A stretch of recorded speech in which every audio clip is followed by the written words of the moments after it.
The Probe Placement Indicator software feature helps you achieve an optimal probe placement without touching the client's eardrum. When using the Probe Placement Indicator, always start off by doing an otoscopy to rule out any contraindications. Slide the black marker on the probe tube to either 28 mm or 30 mm. This should end up being placed at the intertracheal notch and will later be a reference point to check if the probe has moved when inserting hearing aids. Place your client in front of the speaker with the REM equipment on. Select Probe Placement Indicator in your protocol and press Start. The stimuli will begin and you can start inserting the probe tube.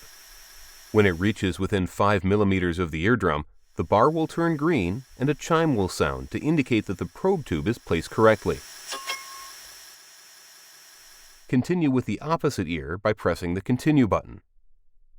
If the bar does not move, you should check your probe tube for any blockage.